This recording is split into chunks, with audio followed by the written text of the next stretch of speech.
Okay, so today's topic, kinetic energy. You've probably heard about kinetic energy before. Jake, we need to take a second here. So if the word kinetic energy comes up, what do you think comes to mind? Moving? Energy of moving is usually how kids describe it, right? So that's really, really what it boils down to. I'm going to give you a formula, though, as you probably have anticipated. When work is done on an object, it may give it kinetic energy. It certainly usually gives it kinetic energy initially, and then it ends up being potential energy. But generally, kinetic energy is absorbed or given when work is done. So you've got that energy transfer concept that we keep coming back to. So in general, we know work done is FD. Energy transferred is equal to the kinetic energy gained by the object. So you could say that EK is just simply equal to FD, if only it were that simple. It's not. You could also describe that as delta EK, change in kinetic energy, because what if things are already moving gravity and you do more work on it? What happens? What happens to the object? What happens to the amount of kinetic energy? If something's moving and I give it a push, well, generally it just moves faster, right? So it has more kinetic energy. So you could say that its EK gain could also be written as delta EK, or for whatever silly reason, I tend to write KE, kinetic energy, which is probably opposite to what I've been doing most of my, all the other units kind of thing. So if you want to write EK or KE, either way. Actually, I think lately I've been tending towards this one here. Okay, so we need a formula. Oh, we don't need that though.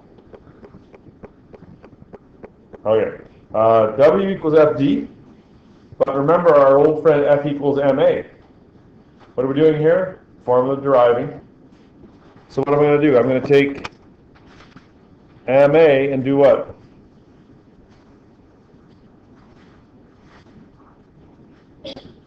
Put it in for F, right? Don't get upset with me.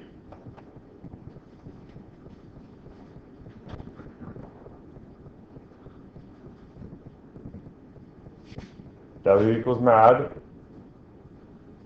We're not there yet, though. I still need kinetic energy, right? Remember this old gem? You'll notice that at the very end here, it's got AD. I wonder if we can take this AD and do that.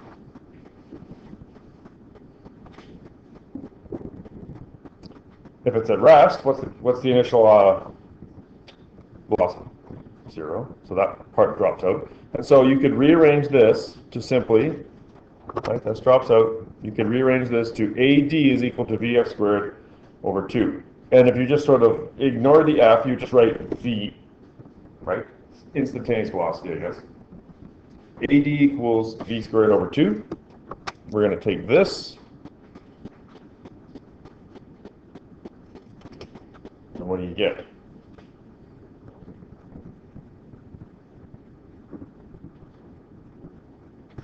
Work done is kinetic energy gained, is FT is equal to mad, EK, kinetic energy, mv squared over 2. There it is. Put a box around it, wrap it up, put it under the tree. Done. But that's only if it's at rest? No, that's how we got to the formula if the initial velocity was at rest. But the actual kinetic energy of an object is mv squared over 2. Now, if you want to talk about delta EK, change in kinetic energy, what's the one thing over here that can change? Not the mass, not the number 2, not the fact that we're squaring it. Yeah. So if you talk about change in kinetic energy, then you have to discuss the change in velocity, that's all. The basic idea is that any work that you do is kinetic energy that's gained, and then through a series of algebraic manipulations, we can arrive at mv squared over 2. That's the basic idea.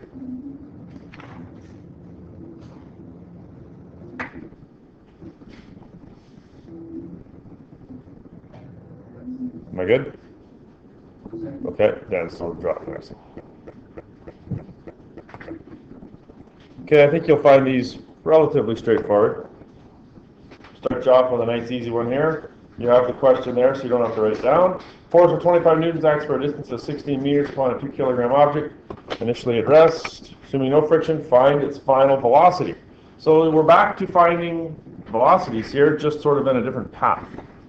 What do we know? We know the force, we know the distance, we know the mass, and we're asked to find the final velocity, which seems like a rather odd set of things to find.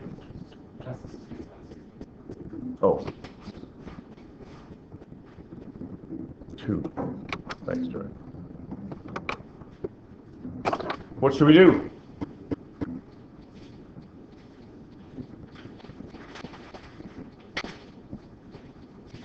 Well, the work done is equal to the change in kinetic energy, right?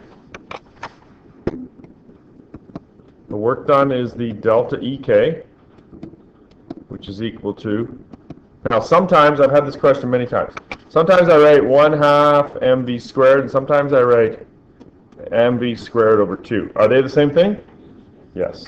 So I don't know why I flip-flop, I really have no idea, it's just habit. The work done is FD, so let's do that. So the work done is 25 times 16, which is 400.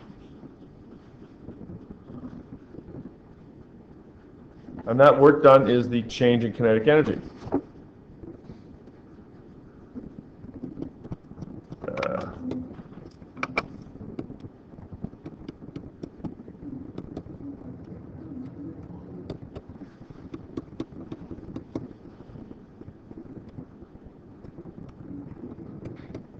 Twos cancel nicely.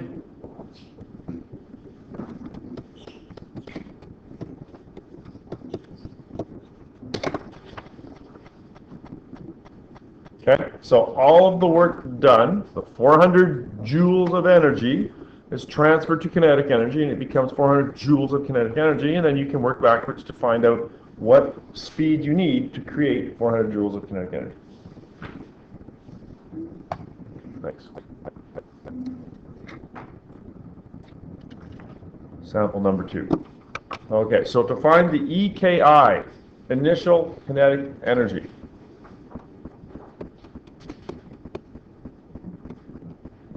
mv squared over 2, mass 4 kilos, velocity 4 squared is 16 times 4 divided by 2, 32 joules. So as it's moving, it has 32 joules of kinetic energy. Jason, what are you doing? I'm trying to get our videos on. Oh. I don't do that. Okay, are you watching this on the slide a little? Okay.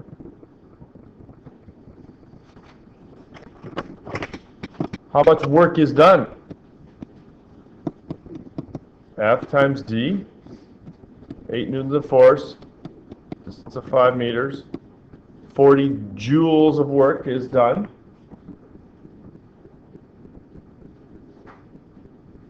All of that work goes into increase the kinetic energy. I think you all know probably that all I have to really do is add those together, but mathematically, how do I sort of show that properly? The work done is the EKF minus the EKI, and that work done is 40. We solve for EKF, subtract the initial 32, goes to the other side, and that's how we add it. EKF is 72 joules.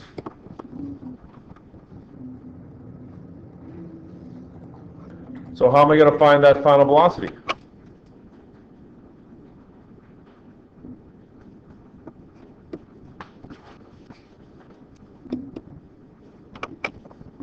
what happened there.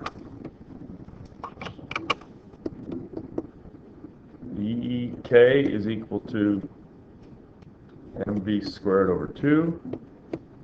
72. The mass is 4. Solve for V.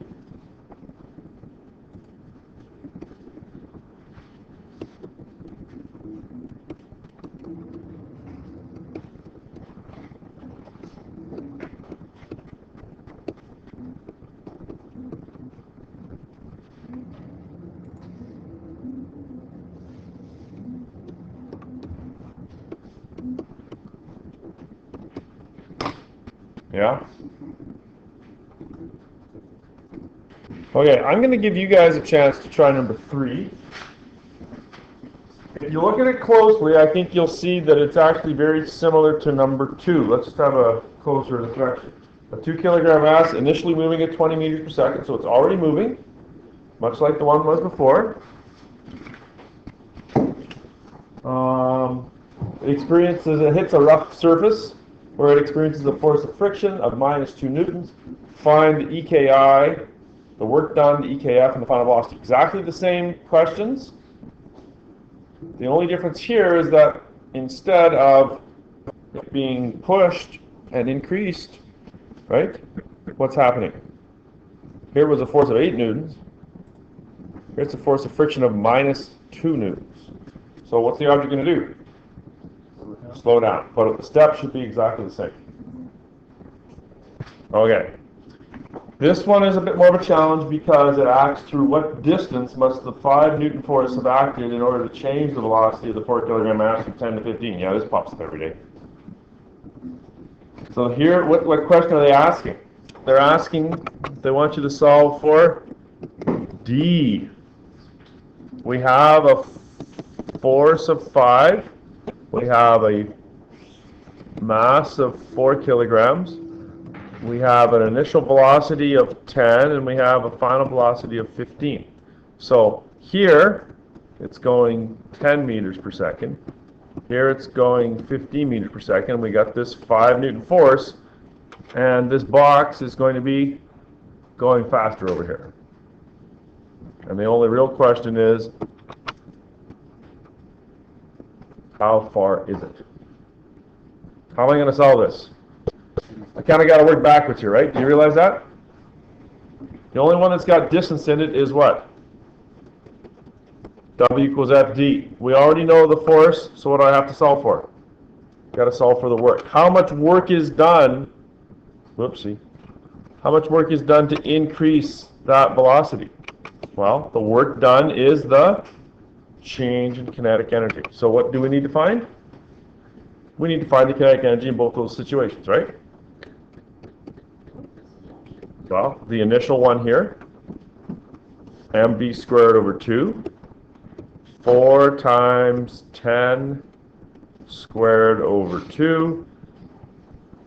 4 divided by 2 is 2, times 10 squared is 200 joules of kinetic energy to begin with. The final 4 times 15 squared over 2. Anybody happen to know what 15 squared is off the top of their head? Very well. Done. 225. Divide by 2. Or sorry, multiply by 2. 450. Okay, so let's just step back here and see what this means. I start off with 200 joules of kinetic energy. I end up with 450 joules of kinetic energy. In your head, tell me how much work is done? 250 joules. Okay, well, let me rephrase. Using a calculator, how do we write that out though, right? This is always the stumbling block, is how do I write that? I know it's 250. I can see that, right? But again, the work is the change in kinetic energy. Where am I here? You guys probably could have finished this, right? On your own. work is delta EK. I gotta get my head back in space here. Okay, so what is the delta EK? What is the change in kinetic energy? Well, that's the final minus the initial, 450 minus 200, or 250 joules of work is done.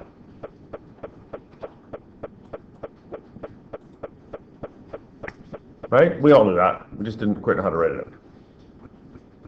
So, how much distance do I need? Well, now it's a fairly straightforward matter. W equals FD. 250. What was the force? 5. 250 divided by 5. 80 meters.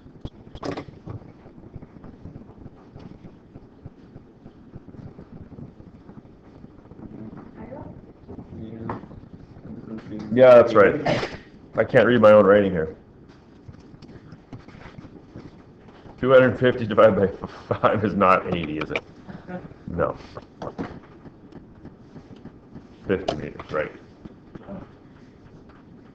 All in all, not too hard, eh? Not too bad. Got a new formula to play with there, mv squared over 2. Just remember that the work done is the change in kinetic energy, and you're good to go, I think. You've got, oh, I know other thing I got to mention too is, and I'm sort of glossing over this a wee bit. You know what, I'm going to take 3 minutes and just talk about it here. One of the things that you're supposed to be able to do is solve for work done on a graph. Okay, so if you've got a force versus displacement graph, and the ones that you've got there, there's going to be a couple questions in the textbook that you should probably do, and so what I did was I just created a graph so you could actually work on it instead of marking up the book. If you've got a force displacement graph, well, this area under here would be the force times the distance, right? Area of a rectangle. So the work done is simply equal to the area under a force versus distance graph. Work done is the area under a force versus distance graph. When I say under, what do I really mean? I mean the area between the graph and the axis, right? Like if you've got something like this, which does happen from time to time, especially in made-up situations, not so much in real life. What area are we talking about? I'm talking about this area here, which would be positive, but here I'm talking about this area down here, which would be negative. You can have negative work. So the area is it's the area between the graph and the axis. Okay, so there's a couple questions there. Do they have page numbers on them there? It does? Okay, so there's a couple questions in the textbook. I don't expect that to be too much of an issue. You guys know how to find area under a graph. I don't think I need to explain that much more. I want to make sure I give you as much time as possible to work on stuff. So I'll stop there. At the back of the sample pack, you've got some problems. You will remember that I skipped over momentum unit. Okay, so I think there's a couple of momentum questions in here. You can just ignore them. Like, for example, 1A, nice, has momentum in it that you can just ignore.